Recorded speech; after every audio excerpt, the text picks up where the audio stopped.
قد افلح المؤمنون، یقیناً فلاح پا گئے مومن۔ سورۃ المؤمنون۔ بسم اللہ الرحمن الرحیم۔ اس سورت کی پہلی 10 آیات کے بارے میں حضرت عمر رضی اللہ تعالی عنہ روایت کرتے ہیں کہ جب آپ صلی اللہ علیہ وسلم پر وحی اترتی تو آپ کے چہرے کے آس پاس شہد کی مکھی کی سی گنگناہٹ جیسی آواز آنے لگتی۔ ایک دن آپ پر وحی نازل ہوئی تو تھوڑی ہی دیر بعد آپ نے قبلے کی طرف منہ کر کے اور دونوں ہاتھ اٹھا کر دعا کی، اللہم زدنا ولا تنقصنا واکرمنا ولا تہنا واعطنا ولا تحرمنا وآثرنا ولا تؤثر علینا وارض عنا وارضنا۔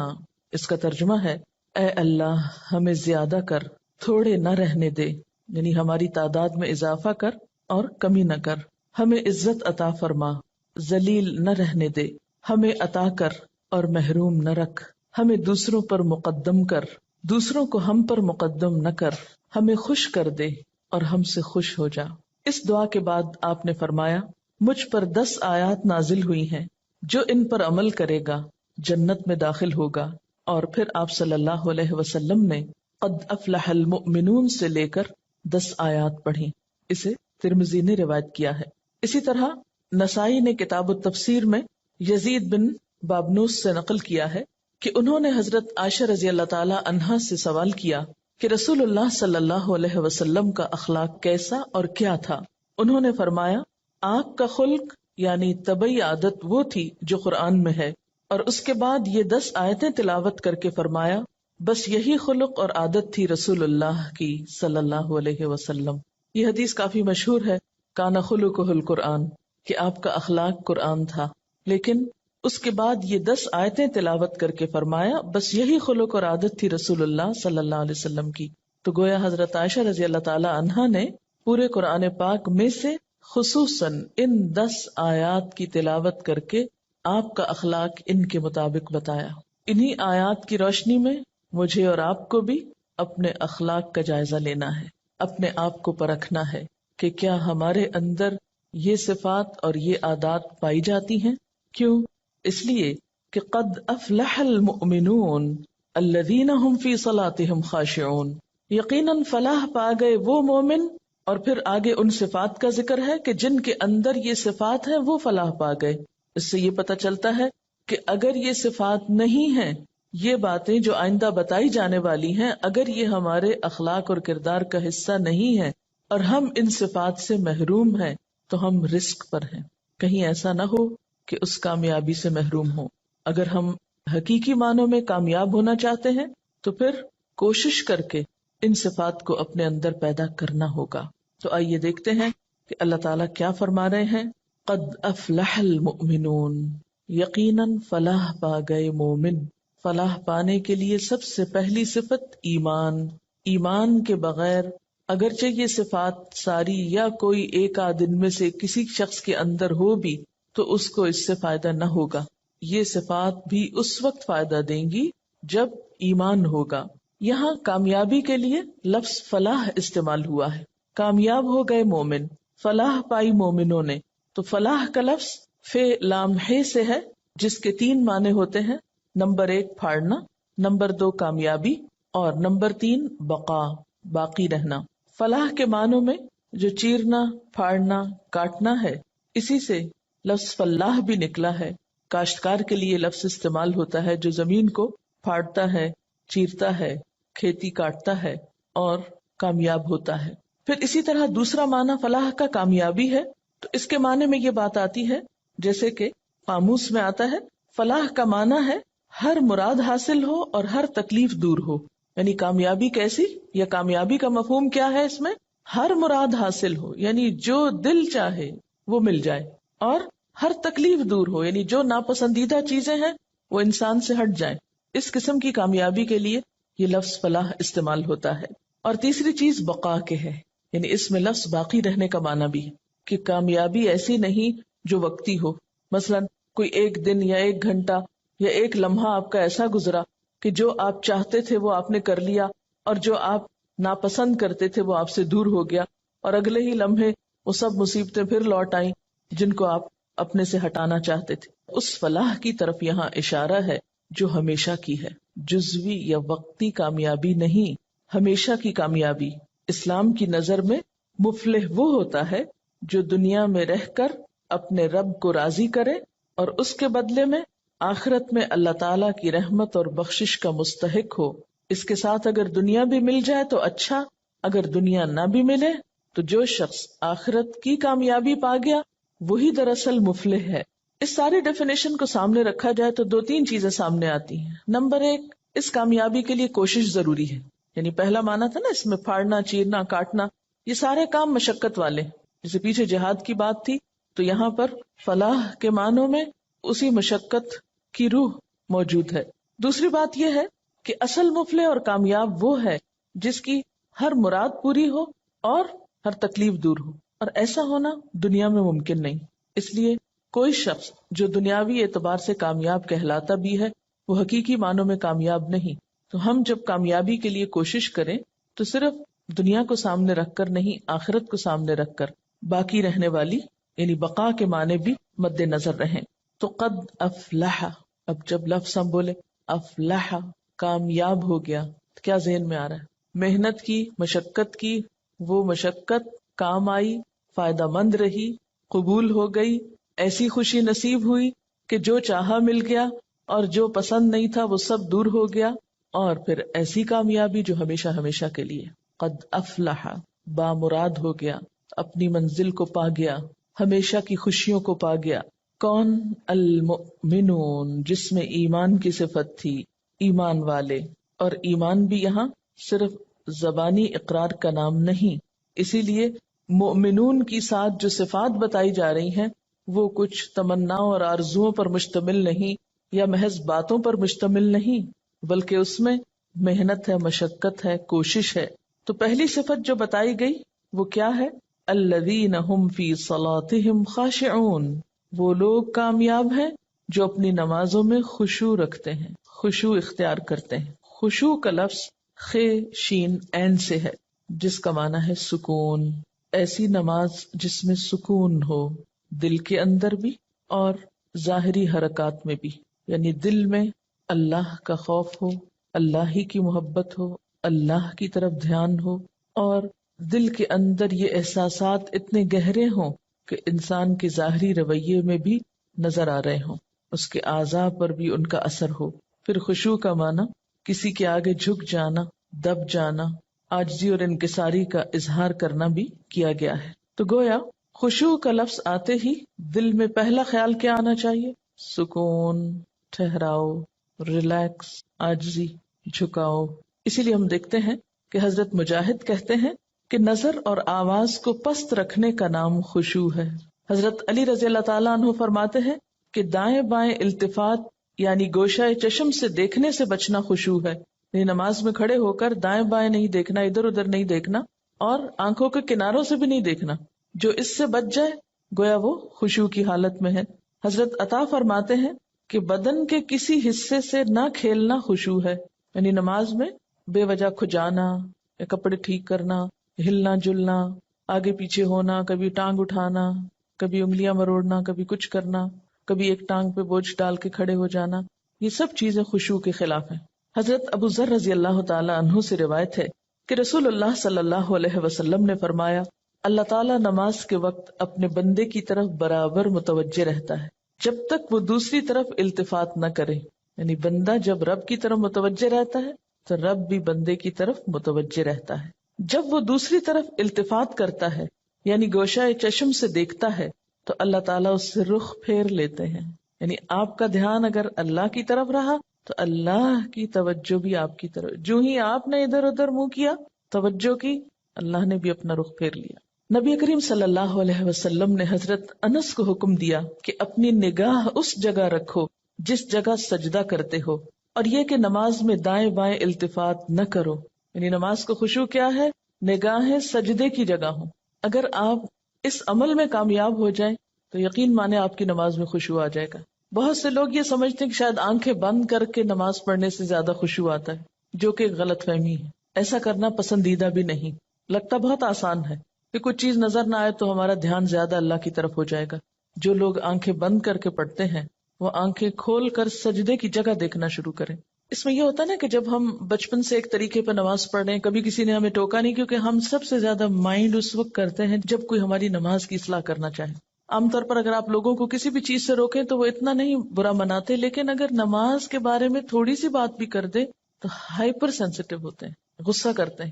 کیوں کہا؟ مثلا کسی نے اگر دوپٹہ باریک لیا نماز میں تو اسے روکا جائے کہ نہیں یہ ٹھیک نہیں، یا اگر ٹخنے ننگے ہو رہے ہیں اور بتایا گیا، یا یہ کہ نماز کا طریقہ درست نہیں، اگر اس میں کسی نے تھوڑی سی بھی مداخلت کر دی تو ناقابل برداشت. تم ہوتے کون ہو مجھے کچھ کہنے والے؟ اس لیے عموماً لوگ اپنی عزت بچانے کو دوسروں کو چھوڑ دیتے ہیں. ٹھیک ہے جو چاہیں کریں، پھر کیا ہو سکتا ہے. جب کسی کو خود پرواہ نہیں، جب کوئی خود اپنی اصلاح نہیں چاہتا تو آپ کیا کر سکتے ہیں کسی کے لیے. اور بعض اوقات انڈائریکٹلی 20 بار سمجھانے کے باوجود بھی لوگ اپنا طرز عمل نہیں بدلتے. تو یاد رکھیے کہ جب تک طریقہ درست نہیں ہوگا خشوع نہیں آئے گا. تو خشوع لانے کے لیے نمبر 1 کہ سنت کے مطابق نماز پڑھنے کی کوشش کریں، اور اس میں سجدے کی جگہ پہ دیکھنا شروع کریں. نماز میں حرکت کم کریں. اگر آپ کسی کو خشوع کے ساتھ نماز پڑھتے دیکھیں تو آپ دیکھیں گے آپ کی نماز میں بھی آئے گا، یا آپ کے پاس اگر کوئی کھڑا ہو تو اس سے بھی آپ کو فائدہ ہوگا. لیکن اگر آپ واقعی چاہتے ہیں، کیونکہ اس تدبیر نے مجھے بہت زیادہ فائدہ دیا ہے، آنکھیں بند نہیں کرنی، آنکھیں کھلی رکھنی ہے، لیکن مسلسل سجدے ہی کی جگہ پہ دیکھنا ہے، ادھر ادھر نہیں دیکھنا، اور کم سے کم حرکت، ہلنا نہیں ہے. یہ 2 کام آپ کر لیں تو اندر بھی ٹھہراؤ آئے گا. اسی لیے خشوع کا معنی سب سے پہلے میں نے آپ کو سکون والا بتایا، سکون. اور جو اس طرح نماز پڑھے اس کی نماز کے بعد بھی اس کو ایک خاص سکون نصیب ہوگا. ہم نماز پڑھ کے بے چین اٹھتے ہیں بعض اوقات، کیا پڑھا، کبھی رونے بھی بیٹھ جاتے ہیں، کوئی فائدہ نہیں. یہ رونے دھونے سے کوئی زیادہ فائدہ نہیں ہے، یہ ایک لیم ایکسکیوز ہوتا ہے. رو کے اپنے آپ کو ہم خوش کر لیتے ہیں کہ ہم رو لیے، بس ندامت کے آنسوں نے سب غلطی دھو دی. ٹھیک ہے اس سے دھل جاتی ہے غلطی، لیکن غلطی کی جب تک اصلاح نہ ہو تو محض رونا فائدہ نہیں دیتا، یا محض ندامت فائدہ نہیں دیتی. تو اس لیے 2 چیزوں پہ خصوصی توجہ کرنی ہے اگر چاہتے ہیں خشوع آئے. تو یہاں پر اللہ تعالیٰ فرماتے ہیں کہ صرف نماز پڑھنا ہی کافی نہیں، بلکہ نماز میں خشوع ضروری ہے. کس کے لیے؟ کامیابی کے لیے. اسی لیے آپ دیکھیے کہ ایسی جگہ پر نماز پڑھنے کو کہا گیا ہے جہاں زیادہ آس پاس موومنٹ نہ ہو. مردوں کے لیے تو بہت ہی اچھا چانس ہوتا ہے کہ مسجد میں چلے جائیں، مسجد میں سبھی نماز پڑھیں، کچھ اور تو وہاں ہو نہیں رہا ہوگا، تو اس میں خشوع پیدا ہونے کا ایک قدرتی ماحول ہوتا ہے. لیکن عورتوں کے لیے کیا پسندیدہ ہے؟ جیسے حدیث میں آتا ہے کہ گھر کے اندر والے حصے میں، یعنی جتنا عام ایکٹیویٹی والے حصے کو چھوڑ کر آپ الگ تھلگ ہو کر نماز پڑھیں اتنا ہی اچھا ہے. تو جب ہم سکون کے فارمولے پہ عمل کریں گے تو لازمی طور پر پھر ہم نماز میں کچھ اور چیزوں کا بھی خیال رکھیں گے جو عموماً دیکھا گیا ہے کہ لوگ ان کا خیال نہیں رکھتے. تو کن چیزوں سے پھر بچنا ہے؟ مثلاً نمبر 1 ہلنا نہیں، نمبر 2 مختلف سمتوں میں جھکنا نہیں. کیسے؟ یعنی یہ نہیں کہ کبھی دائیں ٹانگ پہ کھڑے ہو جائیں کبھی بائیں ٹانگ پہ کھڑے ہو جائیں، یہ نہیں کرنا. ٹھیک ہے اگر شروع میں آپ کو بہت لمبی نماز کی عادت نہیں تو مختصر پڑھنا شروع کریں، لیکن ہلے بغیر. کپڑوں کو بار بار سمیٹے نہیں، نہ ان کو جھاڑیں. ایسا دوپٹہ یا ایسا لباس نہیں پہنے کہ جو بار بار گرے اور بار بار آپ اس کو سمیٹنے میں مصروف ہوں. پھر اسی طرح جائے نماز کو درست طریقے پہ بچھائیں، یہ نہیں کہ نماز کے بیچ میں ہی آپ اسے ٹھیک کرنا شروع کر دیں. ایسی جائے نماز پہ کھڑے مت ہوں کہ جو ہر دفعہ میں اکٹھی ہو جائے اور ہر دفعہ میں آپ اس کو سیدھا کر رہے ہوں. پہلے جو کھجور کے درختوں کے پتے ہوتے تھے ان کے جو جائے نماز ملتے تھے، اگر آج آپ کو میسر ہو اور اس پر نماز پڑھنے کی کوشش کریں تو آپ دیکھیں گے خشوع میں اضافہ ہوگا. بالکل ایک نیچرل میٹ ہوتا ہے نا، اس کی اپنی ایک خوشبو بھی ہوتی ہے اور وہ اکٹھا نہیں ہوتا، اور اس پر آپ کے ہاتھ پاؤں سب جم جاتے ہیں. یہ جتنی مخملی جائے نمازیں آ گئی ہیں اتنی ہی نماز میں خشوع ختم ہو گیا. کبھی پاؤں پھسل رہے ہوتے ہیں، کبھی ہاتھ پھسل رہے ہوتے ہیں. جس چیز پر آپ نماز پڑھتے ہیں اس کو بھی درست کرنے کی ضرورت ہے، وہ بھی مددگار ہے. اسی لیے آپ صلی اللہ علیہ وسلم نے نماز کے وقت سامنے نقش و نگار اور جائے نمازوں کے اوپر نقش و نگار اور ان چیزوں کو ناپسند کیا ہے، کیونکہ یہ بھی نماز میں خلل انداز ہوتے ہیں. پھر اسی طرح تن کے بھی نہیں کھڑے ہونا چاہیے، یعنی بہت اکڑ کے نہیں کھڑے ہوں، بلکہ نارمل نیچرل ریلیکس طریقے سے کھڑے ہوں. بہت اونچی قرات نہ کریں. مثلاً اگر آپ تہجد میں یا نفل کسی میں ذرا سا زیادہ تلاوت کرنا چاہتے ہیں، بہت چیخ چلا کے نہیں کریں. یا کہیں آپ امامت کرا رہے ہیں تو اس صورت میں بھی قرات میں عاجزی ہونی چاہیے، کیونکہ وہ بھی خشوع میں اضافہ کرے گی. اسی طرح گا گا کر تلاوت کرنا یہ بھی درست نہیں، مصنوعی تکلف سے تلاوت کرنا. پھر اسی طرح نماز میں جمائیاں لینا اور لیتے چلے جانا نہیں، ان کو کنٹرول کریں. اسی طرح جلدی جلدی کرنا، کیونکہ خشوع کیا ہے؟ سکون. اور سکون میں کیا ہے کہ آپ جب قیام کریں تو ہلنا بند کر دیں، رکوع کریں تو اتنی دیر رکوع کریں کہ جسم ہلنا بند کر دے، رکوع سے جب اٹھیں تو کھڑے ہو کر دوبارہ اتنا کھڑے ہوں کم از کم کہ آپ کا جسم ہلنا بند کر دے. پھر جب آپ سجدے میں جائیں ٹک جائیں اور اس وقت سر اٹھائیں جب تسبیحات پوری ہو چکی ہوں اور ہلنا بھی ختم ہو چکا ہو. یہ نہیں کہ آپ ایک کانسٹنٹ موومنٹ میں کھڑے ہوئے تو رکوع میں ہلتے ہلتے پھر کھڑے ہو گئے، پھر سجدے میں ابھی ہلنا بند نہیں تو پھر کھڑے ہو گئے اور پھر واپس پلٹ گئے. یہ ماری ماری نماز جو ہے جلدی کی، اس سے قطعاً خشوع نہیں آتا. خشوع کے لیے آپ کو ٹھہر ٹھہر کر آہستہ نماز پڑھنی ہوگی. اسی طرح اگر کوئی چیز نماز میں اذیت دے رہی ہو تو اس کو ہٹانا ضروری ہے، کیونکہ بعض اوقات جب ہم کہتے ہیں نا سکون اور ٹھہر جانا، تو اس میں ہم ایسا ٹھہرتے ہیں کہ کوئی چیز اگر ہمیں اس میں پریشان کر رہی ہے، چبھ رہی ہے، یا کوئی خارش ہو گئی یا کچھ، تو ہم اس کی طرف بھی توجہ نہیں دیتے. نتیجہ کیا؟ تو کچھ سمجھ نہیں آتا پڑھ کیا رہے. تو یہ ان نیچرل قسم کا سکون بھی طاری نہیں کرنا. اس میں کوشش کریں کہ کم سے کم موومنٹ سے اس سبب کو دور کر دیں. مثلا اگر کہیں خارش ہوئی ہے تو ایک ہاتھ سے بس اس جگہ ہلکا سا دبا کے خارش کر دیں، یہ نہیں کہ ہلا ہلا کے خارش شروع کر دیں، یا بالوں سے کھیلنا یا کپڑوں سے. مختلف لوگوں کو دیکھ کے آپ اندازہ کر سکتے ہیں کہ کون کس طرح پڑھ رہا ہے نا، اور اس سے اپنے آپ کو کمپیئر کرتے ہیں. تو یہ ساری چیزیں جو ہیں ہل جل کی، یہ نماز کی خشوع میں اثر انداز ہوتی ہیں. پھر ایک اور مرحلہ ہے اور وہ ہے اندر کے خیالات اور سوچوں کا. بہت سے لوگ اس پر پریشان ہوتے ہیں.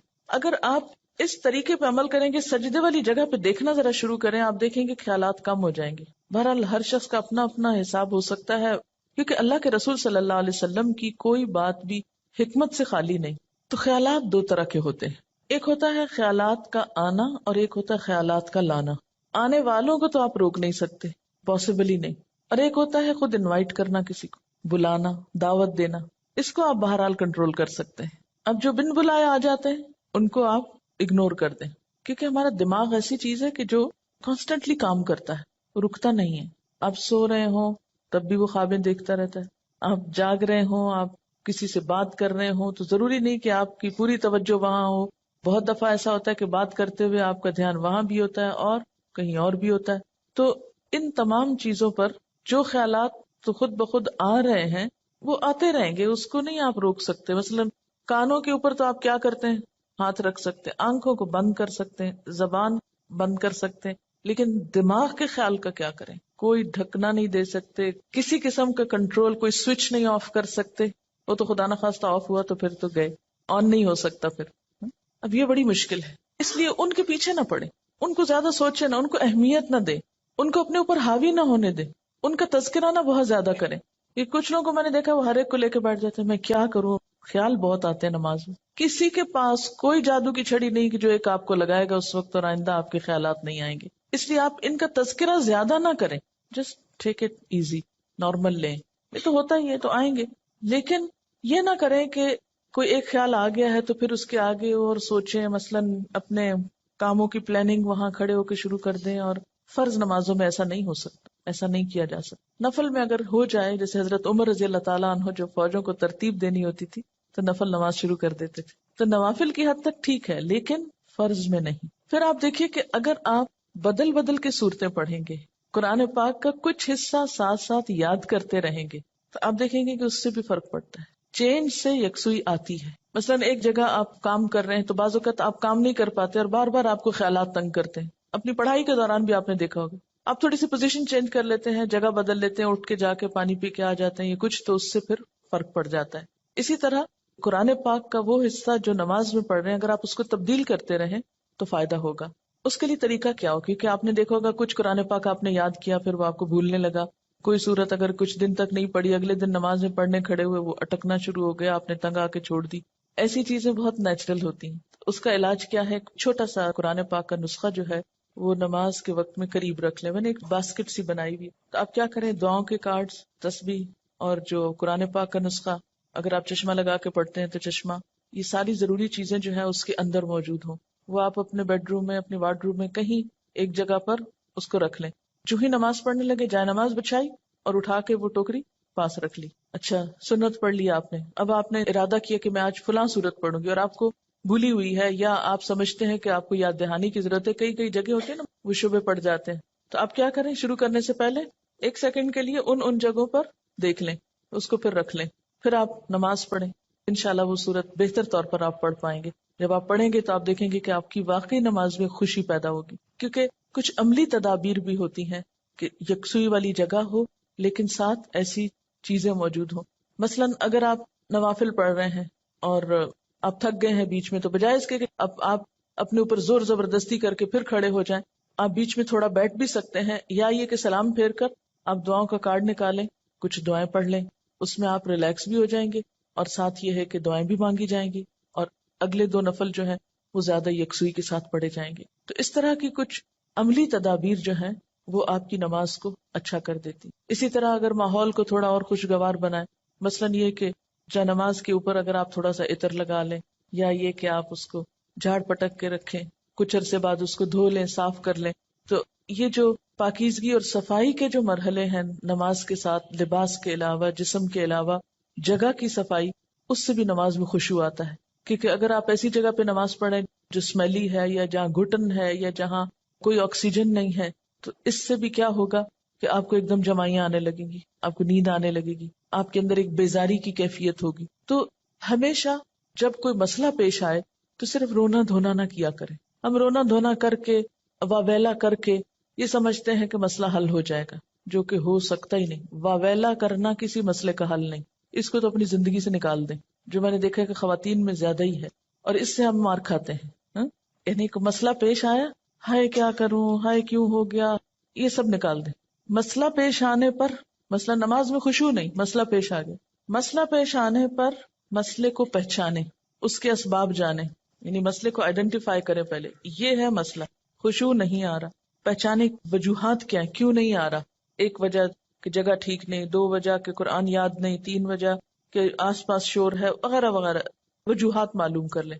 اور ایک ان سب وجوہات سے بڑی وجہ کہ نماز پڑھنے کے ٹھیک طریقہ ہی نہیں آتا، الفاظ کی ادائیگی درست نہیں نماز کی، تو وہ ہر وقت ایک گلٹ ہے اندر، پتہ نہیں ٹھیک پڑھ رہی ہوں کہ نہیں، پتہ نہیں ٹھیک پڑھ رہی ہوں کہ نہیں. جب تک یہ گلٹ رہے گی نماز میں خوشی نہیں آئے گی. اس گلٹ کو دور کریں.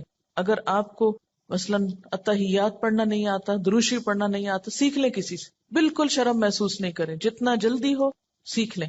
کیونکہ اگر درست علم ہوگا تو آپ دیکھیں گے کہ اس سے بھی آپ کو سکون آ جائے گا. سارے مسائل کی وجوہات جانیں اور پھر ایک ایک کر کے وجہ کو دور کرنے کی کوشش کریں. اگر آپ سمجھتے ہیں کہ وجہ دور آپ سے خود نہیں ہو رہی تو کسی سے مشورہ کر لیں، اس مسئلے کا حل کیا ہو سکتا ہے. لیکن مسئلے کو سب سے پہلے آپ خود پہچانیں. کبھی یہ نہ کہا کریں بار بار مجھے نہیں پتا کہ یہ کیوں ہے. نہیں، کیوں نہیں پتا، پتا ہونا چاہیے. اللہ نے آپ کو عقل دی، سمجھ دی، جاننے کی کوشش کریں. اور پھر اس کے بعد یہ ہے کہ اس کا حل کریں، اور اس معاملے میں بے صبری نہ کریں. بہت سے مسائل کے حل میں وقت لگتا ہے، اس وقت کو اویل کریں اور صبر کے ساتھ آہستہ آہستہ آپ دیکھیں گے کہ انشاءاللہ وہ مسئلہ حل ہوتا جائے گا. اور سب سے بڑی بات یہ کہ پھر اللہ تعالیٰ سے خوب خوب دعا کریں کہ اللہ تعالیٰ تو میری نماز میں خشوع دے دے، مجھے نماز کا شوق دے دے، مجھے نماز کی محبت دے دے، نماز کو میری آنکھوں کی ٹھنڈک بنا دے. اس طرح کی جو بھی دعائیں آپ کے دل میں آئیں، آپ دیکھیے کہ مانگنے کے لیے آپ کے اندر سے بات اٹھنی چاہیے نا.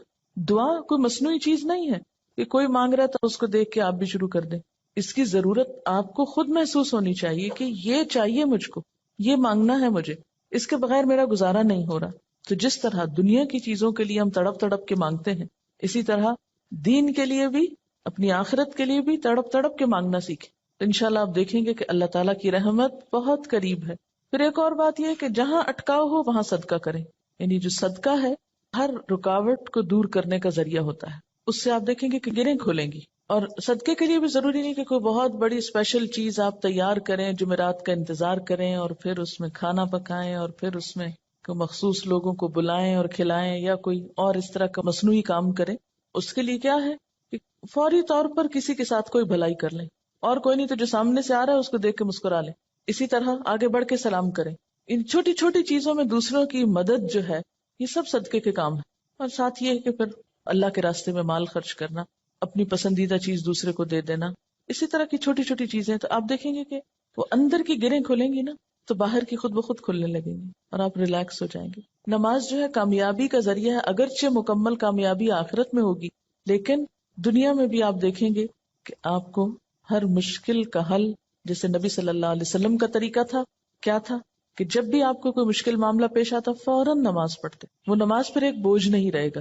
بخاری اور مسلم میں ہے، حضور صلی اللہ علیہ وسلم سے پوچھا گیا کہ سب سے زیادہ محبوب عمل اللہ کے نزدیک کیا ہے؟ آپ نے فرمایا نماز کو وقت پر ادا کرنا. پوچھا گیا پھر؟ فرمایا ماں باپ سے اچھا سلوک کرنا. پوچھا گیا پھر؟ فرمایا اللہ کی راہ میں جہاد کرنا. جہاد کرنا اگرچہ ضروری ہے لیکن وہ بعد میں ہے، پہلے اپنی نمازیں درست کر لیں اور وقت پہ پڑھیں. اور یہ جو وقت پہ پڑھنا ہے نا، اگر اس کی عادت ہو جائے تو آپ دیکھیں گے کہ آپ کے وقت میں برکت ہو جائے گی. ہوتا کیا ہے، نماز کا وقت ہو گیا نا، ہم ٹال رہے ہیں نہ تو جو کام کر رہے ہیں وہ صحیح ہو رہا ہے ٹالنے کی وجہ سے، اور نہ نماز ہماری ٹھیک ہوگی پھر، کیونکہ جو نماز دیر سے پڑھی جائے گی اس میں خشوع ہو ہی نہیں سکتا. اگر آپ فجر کے آخری ٹائم پہ اٹھے ہیں کیسے خشوع آئے گا؟ ٹینشن تو یہی رہے گی کہ سورج نہ نکل آئے یا نکل نہ چکا ہو. کوئی بھی نماز جو تاخیر سے پڑھیں گے، آپ وقت گزار کے پڑھیں گے، وہ خشوع سے خالی ہو جائے گی، خود بخود آٹومیٹیکلی پھیکی ہو جائے گی. اس لیے کوشش کریں، یعنی اگر آپ خشوع لانا چاہتے ہیں تو پہلی کوشش کہاں سے شروع ہو کہ وقت پر اور اول وقت میں. حضرت ابو درداء سے روایت ہے کہ رسول اللہ صلی اللہ علیہ وسلم نے فرمایا سب سے پہلی چیز جو امت سے اٹھ جائے گی یعنی سلب ہو جائے گی وہ خشوع ہے، یہاں تک کہ قوم میں کوئی خاشع نظر نہ آئے گا. بہت سے لوگ نماز پڑھیں گے مگر کوئی خاشع نظر نہ آئے گا. حدیث میں آتا ہے ایک مرتبہ نبی صلی اللہ علیہ وسلم نے ایک شخص کو دیکھا کہ نماز پڑھ رہا ہے، ساتھ ساتھ داڑھی کے بالوں سے کھیلتا جا رہا ہے. اس پر آپ نے فرمایا لو خشع قلبہ خشعت جوارحہ، اگر اس کے دل میں خشوع ہوتا تو اس کے جسم پہ بھی خشوع طاری ہو جاتا. تو آخری بات یہ ہے کہ ظاہری خشوع جب آتا ہے جب دل میں خشوع، دل اللہ کے آگے جھکا ہوا، اور اگر دل دنیا کی یادوں میں اور دنیا کے قصوں میں مشغول ہو تو پھر خشوع نہیں آ سکتا. اسی لیے فوراً بعد کیا فرمایا والذین هم عن اللغو معرضون، اور وہ لوگ جو لغو سے اعراض برتتے ہیں، لغو سے منہ موڑتے ہیں. لغو کیا چیز؟ لام غین واو، بے معنی بات جو کسی گنتی میں شمار نہ ہو، جو سوچ سمجھ کے نہ کی جائے، بے فائدہ کام، بے فائدہ بات، ہر وہ قول اور فعل جو زندگی کے اصل مقصود یعنی اللہ کی رضا حاصل کرنے سے غافل کرنے والا ہو. کوئی بھی کام یا بات جو اصل مقصد سے انسان کو ہٹائے. بات یہ ہے کہ اسلام کا حسن یہی بتایا گیا ہے، من حسن اسلام المرء ترکہ ما لا یعنی. انسان کے اسلام کا حسن یہ ہے کہ ان باتوں کو چھوڑ دے جس سے اس کا کوئی مطلب نہیں، یعنی جو بے فائدہ ہے، فضول ہے. سچا ایمان انسان کے اندر ایک ایسی تڑپ پیدا کر دیتا ہے کہ انسان کی گفتگو، اس کے رویے، اس کی ہر چیز میں تبدیلی آتی، اس کے اندر ایک خاص قسم کی سنجیدگی آتی. اور بے فائدہ کاموں میں وقت ضائع کرنا اسے سب سے زیادہ مشکل لگتا ہے.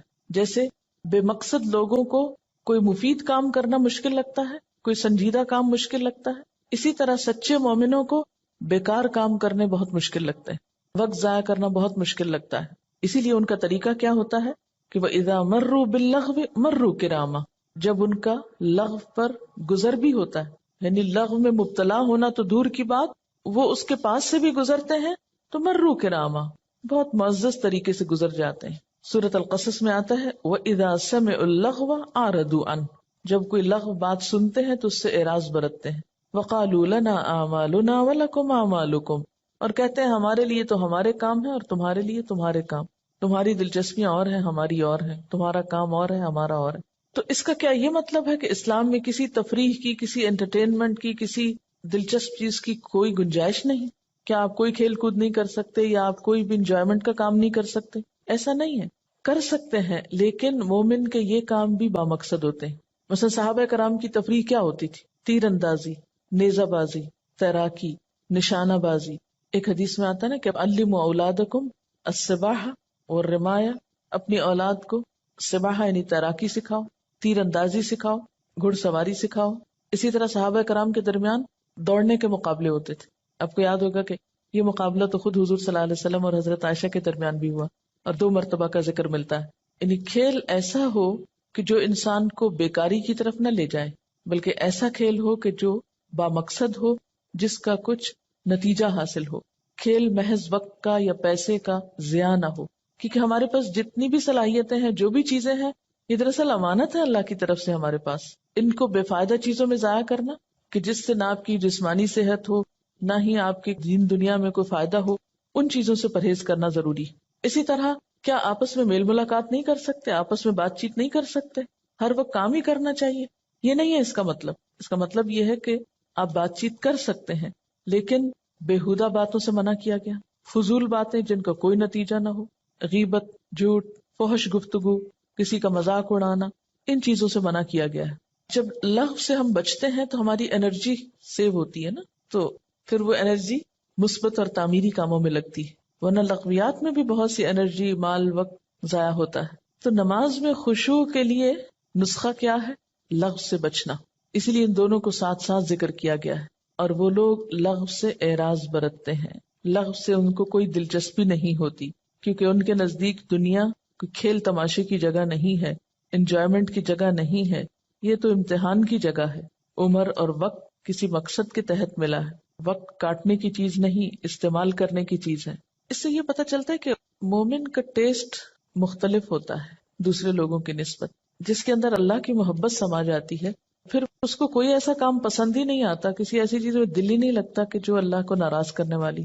بالکل ایسے نہیں جیسے آپ کے دل میں کسی بھی چیز کا شوق ہو، کوئی بھی آپ کی پسندیدہ چیز ہو، تو اس کے علاوہ دوسری چیزوں کی طرف آپ کا دھیان ہی نہیں جاتا، خود بخود وہ چیز آپ کو اپنے اندر اتنا مشغول کر لیتی کہ دوسری چیزیں آپ کو اٹریکٹ ہی نہیں کرتی. کہتے ہیں نا، دو عالم سے کرتی ہے بیگانہ دل کو، عجب چیز ہے لذت آشنائی. جس شخص کو اللہ تعالیٰ کی معرفت ہو جاتی ہے، پھر اسے یہ دنیا اور وہ دنیا ایک طرح سے بیگانی لگتی کہ اس کا اصل مقصود اللہ کی ذات ہے. دنیا میں ضرورت کے تحت رہتا ہے، دنیا استعمال کرتا ہے، میل ملاقات کرتا ہے، سب کچھ کرتا ہے، لیکن بیگانوں کی طرح ان سب چیزوں کو اپنا نہیں سمجھتا. اور وہ ہیں بھی کب؟ کون سی چیز اپنی؟ کوئی بھی چیز پرماننٹلی اپنی نہیں، جو بھی ہے سب امانتے ہیں اور چھوڑ کے جانے کی چیزیں ہیں. ایسے ہی لوگوں کا پھر دل جنت میں لگ جائے گا، کیونکہ وہاں پر کیا ہوگا؟ لا تسمع فیہا لاغیہ، وہاں کوئی لغو بات سننے کو ملے گی ہی نہیں. تو جن کا یہ ٹیسٹ ڈیولپ ہی نہیں ہوا، ان کے لیے تو پھر جنت میں رہنا بھی دوبھر ہوگا نا. یعنی جن کی ساری دلچسپیاں لغو میں ہیں، فضول بیکار باتوں میں ہیں، وہ وہاں جا کر تو پھر بور ہی ہوں گے نا، کیونکہ ان کے ٹیسٹ کی کوئی چیز وہاں نہیں ہوگی. تو جنت میں جانے کے لیے صرف ایمان کا دعویٰ کافی نہیں، اپنے ٹیسٹ کو بدلنے کی بھی ضرورت ہے. والذین ھم للزکاۃ فاعلون، زکوٰۃ کے کرنے والے ہوتے ہیں. اب جیسا کہ شروع میں نے بتایا تھا کہ سورت مکی ہے، تو مکی صورتوں میں بھی زکوٰۃ کا حکم ملتا ہے، لیکن زکوٰۃ کیسے دی جائے، کتنی دی جائے، نصاب کیا ہے، شرح کیا ہے، اس کے لیے مدت کتنی ہے، یہ ساری تفصیلات مدینہ میں دی گئی. تو یہاں زکوٰۃ سے ایک مراد تو صدقہ خیرات ہے، کیونکہ زکوٰۃ کا جو لفظی معنی ہے وہ ہے بڑھنا، نشو نما پانا، عمدہ بنانا، پاک کرنا. زے کاف یہ سے زکیٌ ہوتا ہے کسی چیز کو عمدہ بنانا، اس کی اصلاح کرنا، اسے آگے بڑھانا. اسی سے لفظ تزکیہ نکلا ہے، جسے تزکیہ نفس کے لیے ہم استعمال کرتے ہیں. تو تزکیہ نفس کا مطلب پھر کیا ہوا کہ نفس کو روحانی آلائشوں سے پاک کرنا، برے اخلاق سے پاک کرنا، حسد، بغض، حرص، لالچ، طمع، شرک، ریاکاری، غیر اللہ کی محبت، ان چیزوں سے پاک کرنا. یعنی پہلے تو آپ لفظ زکوٰۃ کو سمجھیں. زکوٰۃ کا لفظ سنتے ہی یا بولتے ہی ہمیں فوراً مال کی زکوٰۃ یاد آتی.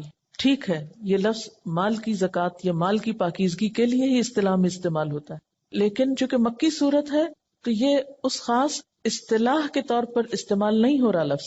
یہاں زکوٰۃ ایک جامع لفظ کے طور پر استعمال ہو رہا ہے، جس میں صرف مال کی پاکیزگی نہیں بلکہ نفس کی پاکیزگی بھی، خیالات کی، اخلاق کی، کردار کی، ان تمام چیزوں کی پاکیزگی مراد ہے. اور صرف پاکیزگی بھی نہیں بلکہ ان کی اچھی نشو نما، ان کی اصلاح، ان کو بڑھانا. تو والذین ھم للزکاۃ فاعلون، اور وہ لوگ تزکیے کے طریقے پر عمل کرنے والے ہوتے ہیں، یعنی ایسے افعال، ایسے اعمال اختیار کرتے ہیں کہ جس سے ان کے نفس اور کردار کا تزکیہ ہوتا ہے. یعنی مسلسل صفائی کر رہے ہوتے ہیں اور اچھی چیزوں کی نشو نما کر رہے ہوتے ہیں. تو بالکل آپ اپنے گارڈن کو ذہن میں رکھیں یا زمین کے کسی بھی ٹکڑے کو جو آپ کے گھر میں کچا ہو، تو آپ کا طریقہ اس کے ساتھ دو طرح کا ہو سکتا ہے. بعض لوگ کیا کرتے ہیں، اس حصے کے اوپر کوڑا کچرا پھینک کر اس کو ڈمپ کر دیتے ہیں، اور بعض لوگ اس حصے کو صاف ستھرا کر کے اس کو تیار کر کے اس میں تھوڑا بہت کچھ گرو کر دیتے ہیں. یہ جو ہمارا ہم ہے یا ہم انسان ہے، یہ اللہ کی طرف سے ایسے ہی جیسے ایک زمین کا ٹکڑا ہمیں ملا. کچھ لوگ تو اس کی پرواہ نہیں کرتے، اپنے آپ کو ضائع کرتے ہیں. اپنی صلاحیتوں کو، جو کچھ بھی انسان کو ملا. اور کچھ لوگ اس کو مسلسل سنوارنے میں لگے رہتے ہیں، اچھی باتیں، اچھے اخلاق، اچھی چیزیں سیکھتے چلے جاتے ہیں، اس کو ہرا بھرا رکھتے ہیں. کیونکہ یاد رکھیے کہ زمین کا کوئی بھی ٹکڑا، پھر گارڈن ہی کی مثال لے لیجئے، ضروری نہیں کہ ہر ایک کے پاس گارڈن ہی ہو اور کوئی بہت بڑا گارڈن ہو. اس سے مراد کوئی بھی چھوٹی سی کیاری، کوئی چیز جو عام طور پر گھروں میں تھوڑا سا حصہ کچھ نہ کچھ بچ جاتا ہے، یا نہیں بھی گھروں میں تو کہیں پر بھی اس کو آپ ذہن میں رکھیے. ہمارے سڑکوں کے آس پاس بہت سی کچی زمینیں ہیں. بحیثیت قوم ہی دیکھ لیجئے کہ ہم ان سب جگہوں کے ساتھ کیا معاملہ کرتے ہیں. چائنیز کے بارے میں آپ نے سنا ہوگا کہ کوئی چھوٹا سا حصہ بھی وہ خالی نہیں چھوڑتے، وہاں بھی کوئی نہ کوئی سبزیاں اگا لیں گے، کچھ نہ کچھ کریں گے. ہمارے ہمسائے میں اسلام آباد میں چائنیز رہتے تھے، تو میں نے دیکھا کہ انہوں نے اپنی کیاریوں میں پھول وول نہیں، سبزیاں سب اگائی ہوئی تھی، اور عجیب و غریب قسم کی سبزیاں جو عام طور پہ یہاں نہیں ہوتی. تو انہوں نے یہ دیکھا ہوگا کہ بازار میں تو یہ چیز ملتی نہیں، تو بجائے واویلا کرنے کے، رونا دھونا مچانے کے، کیوں نہ اپنے ہی گارڈن میں لگانے کا تجربہ کیا جائے، اور اگا لی انہوں نے. اللہ نے تو یہ زمین ہمیں استعمال کے لیے دی ہے، اس دنیا میں کچھ کرنے کے لیے دیا ہے. چاہے تو ہم اس کی مسلسل نشو و نما کرتے رہیں، اس میں نئی نئی چیزیں لگاتے رہیں. کیونکہ زمین کے ساتھ بھی یہی ہوتا ہے نا کہ آپ ایک فصل اگاتے ہیں، پھر وہ ختم ہو جاتی ہے، پھر دوسری اگاتے ہیں، پھر تیسری اگاتے ہیں، یا ہر تھوڑے عرصے کے بعد آپ اس کی کانٹ چھانٹ کرتے ہیں. کوئی بھی پودا ایسا نہیں کہ جس کو آپ ایک دفعہ لگا کے غافل ہو جائیں. اگر آپ لگا کے غافل ہو جائیں گے تو اس کے اندر وہ نکھار اور خوبصورتی اور وہ رونق نہیں ہوگی کہ جو ہونی چاہیے. اس لیے جب میں یہ آیت پڑھتی ہوں نا، والذین هم للزکاۃ فاعلون، تو ایک ایسی پکچر میرے ذہن میں آتی کہ جیسے ایک شخص کھڑا ہو پانی کا ڈول لے کے، اور وہ کیاری میں ڈال رہا ہو، اور کچھ اس میں سے نکال رہا، اور کچھ، یعنی مسلسل کچھ کرنے میں مصروف ہے، مسلسل صفائی میں مصروف ہے. کیونکہ اگر میں اس کو لفظ صفائی بولوں نا، تزکیہ کا یا زکوٰۃ کا، تو وہ نہیں بات بنتی. صفائی کا مطلب ہے ہر چیز کی صفائی، ہٹا دو سب کچھ. یہ نہیں ہے مقصد. زکوٰۃ میں صفائی بھی ہے اور کچھ اگانا بھی ضروری ہے. صرف آپ نے آئسولیٹ ہو کے کہیں بیٹھ نہیں جانا کہ ہم تو سب دنیا کے جھنجٹوں سے آزاد ہو گئے. نہیں، یہ کافی نہیں. مسلسل کچھ اپنے اندر سکلز ڈیولپ کرتے رہیں، کچھ اپنے آپ کو سکھاتے رہیں، اچھی عادات پیدا کرتے رہیں. اور پھر یاد رکھیے، جو اچھی چیز ہم پیدا کرتے ہیں کچھ عرصے کے بعد پھر ہمیں بھولنے لگتی ہے، پھر اس کو دوبارہ تر و تازہ کرنے کی ضرورت ہوتی ہے. یعنی وہ لگے رہتے فاعلون. اب آپ دیکھیے کہ اگرچہ یہ سارے فاعل کسی کے نا، مؤمنون، خاشعون، معرضون، فاعلون، اس میں فعل کا صیغہ بھی ہو سکتا تھا کہ وہ کرتے ہیں، یا فعلون بھی ہو سکتا تھا. لیکن فاعلون میں ایک طرح سے استمرار بھی آتا ہے نا، بس کر رہے ہیں کر رہے ہیں کر رہے ہیں. والذین هم للزکاۃ فاعلون، کیے جا رہے ہیں، لگے رہتے ہیں اس کام میں تاکہ وہ فصل کاٹ لیں. یعنی انسان کو اپنے آپ کو بنانے، سنوارنے اور کچھ بن جانے کا شوق ہوتا ہے نا، لیکن عموماً یہ شوق صرف ظاہریت تک رہ جاتا ہے ہمارا. اچھا لباس ہو، بالوں کی کٹنگ اچھی ہو، فلاں اچھا ہو، فلاں اچھا. لیکن جو حقیقت میں اندر کی آلائشیں ہیں یا اندر جو گھن لگے ہوئے ہیں، ان کی طرف توجہ نہیں جاتی. اور جب تک اندر کھوکھلا ہے تو اوپر کی آرائش اور زیبائش آپ کو زیادہ فائدہ نہیں دے سکتی. وہ وقتی ہوگی. جیسے میک اپ سے آپ وقتی طور پر تو خوبصورت لگ سکتے ہیں، لیکن اگر آپ کی صحت حقیقی معنوں میں اچھی ہے اور آپ انرجیٹک ہیں تو میک اپ کے بغیر بھی آپ بہت اچھے لگیں گے. یعنی ان اٹینڈیڈ اور بنجر چھوڑ کے آپ کل جنت میں جا کے اچانک تو سب کچھ نہیں پائیں گے. یہی اگانا پڑے گا. دنیا آخرت کی کھیتی ہے نا، یہاں کھیت لگائیں گے تو کل راحت پائیں گے. والذین هم لفروجہم حافظون، اور وہ لوگ جو اپنی شرمگاہوں کی حفاظت کرتے ہیں. فروج فرج کی جمع ہے، اور حافظون اس میں دو چیزیں آتی. پہلی بات تو یہ کہ اپنے مقامات سطر کو ڈھانپتے ہیں، جو حصے چھپانے چاہیے ان کو چھپا کے رکھتے ہیں. اریاں لباس نہیں پہنتے کہ لباس پہن کے بھی ننگے نظر آتے ہوں. اور دوسری بات یہ کہ اپنی عزت و عصمت کی، اپنی پاک دامنی کی حفاظت کرتے ہیں، اپنی شہوانی خواہشات کو کنٹرول میں رکھتے ہیں. الا علی ازواجہم او ما ملکت ایمانہم، سوائے اپنی بیویوں کے یا جن کے مالک ہیں ان کے دائیں ہاتھ، یعنی لونڈی. فإنہم غیر ملومین، بس بے شک وہ اس معاملے میں ملامت نہیں کیے جائیں گے. یہاں پر وہ لائق ملامت نہیں، یعنی وہاں اگر اپنی خواہشات کا اظہار کریں تو اس پر ملامت نہیں.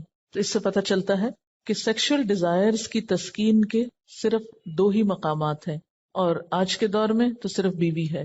اس کے علاوہ جو بھی اور طریقے ہیں وہ درست نہیں. دنیا میں جنسی تعلقات یا سیکشل ریلیشن شپس جو ہیں، ان میں بہت افراط و تفریط پائی جاتی ہے. ایک نظریہ تو یہ ہے کہ ان سب چیزوں کو چھوڑ دینا چاہیے. اگر آپ نیک انسان بننا چاہتے ہیں اور پاکیزہ انسان بننا چاہتے ہیں تو ان چیزوں کا زندگی میں کوئی عمل دخل نہیں ہونا چاہیے. شادی کرنی ہی نہیں چاہیے، یا اس کا تصور بھی نہیں ذہن میں لانا چاہیے، اس کا خیال بھی نہیں آنا چاہیے، اور اپنے خیالات کو اس طرح پاکیزہ بنانا چاہیے کہ ایسی کوئی خواہش دل میں باقی نہ رہے، ایسی نفس کشی ہو، ایسا اپنے آپ کو مارا جائے کہ ایسا کوئی خیال تک دل میں نہ آئے. یہ سب غیر فطری ہے، یہ ایکسٹریمزم ہے. اسلام میں ایسی پاکیزگی نفس کا کوئی تصور نہیں. اسلام نے اس رویے کو عبادت نہیں بتایا. دوسری ایکسٹریم دنیا میں کیا پائی جاتی ہے کہ کسی بھی روک ٹوک اور کسی بھی پابندی کے بغیر بس آزادانہ ملاپ، لیکن اسلام نے اس کی اجازت نہیں دی. جہاں رہبانیت کو پسند نہیں کیا کہ لا رہبانیت فی الاسلام، وہاں ایسی آزادی کی بھی اجازت نہیں. اسی لیے ہم دیکھتے ہیں کہ جیسے اللہ تعالیٰ فرماتے ہیں فَمَنِ ابْتَغَىٰ وَرَاءَ ذَلِكَ، جس نے اس کے علاوہ کوئی اور چیز تلاش کی، فَأُولَٰئِكَ هُمُ الْعَادُونَ، تو وہی لوگ زیادتی کرنے والے ہیں. جو اس کے علاوہ کچھ اور چاہے گا تو دراصل وہ زیادتی کرے گا. کچھ اور چاہنے میں پھر کیا آتا ہے، یعنی اس کے علاوہ، یعنی بیوی کے ساتھ تعلق قائم کرنے کے علاوہ کوئی بھی اور طریقہ، وہ سب اس میں شامل ہو جاتے ہیں. اس میں زنا بھی آتا ہے، لواطت آتی ہے، یا ماسٹربیشن، یعنی کوئی بھی شہوت رانی کے طریقے جو فطری طریقے سے ہٹ کر ہوں، ان سب کے بارے میں کیا فرمایا، فَأُولَٰئِكَ هُمُ الْعَادُونَ، یہ حد سے بڑے ہوئے لوگ ہیں، یہ زیادتی کرنے والے ہیں. تو ان فطری خواہشات کی تکمیل کے لیے، تسکین کے لیے صرف نکاح کا طریقہ ہی جائز رکھا گیا. اور نکاح سے مراد ایسا نکاح جو عورت کو بسانے کے لیے کیا جائے، جس سے ایک خاندان کو وجود میں لایا جائے. یعنی نکاح کا مقصد محض شہوت رانی نہیں، نکاح کا مقصد صرف چند ڈیزائرز کی تکمیل نہیں، بلکہ نکاح کا مقصد ایک خاندان کی تشکیل بھی ہے، عورت کو ایک تحفظ فراہم کرنا بھی ہے. اس میں عورت کی اجازت ضروری ہے، اس کا ولی موجود ہونا چاہیے نکاح کے لیے، نکاح کا اعلان ہونا چاہیے، کم از کم 2 گواہ ہونے چاہیے، اس کے مہر مقرر ہونا چاہیے، مہر ادا ہونا چاہیے. اور جو نکاح ان شرائط کو پورا نہ کرے وہ پھر نکاح نہیں. اسی لیے وقتی طور پر نکاح کر کے محض اپنی ایک خواہش پوری کر کے پھر انسان چھوڑ دے تو اس کی اجازت نہیں. اسی طرح حلالہ کرنے اور کرانے والے کو ملعون قرار دیا گیا. پھر اسی طرح نکاح شغار جائز نہیں.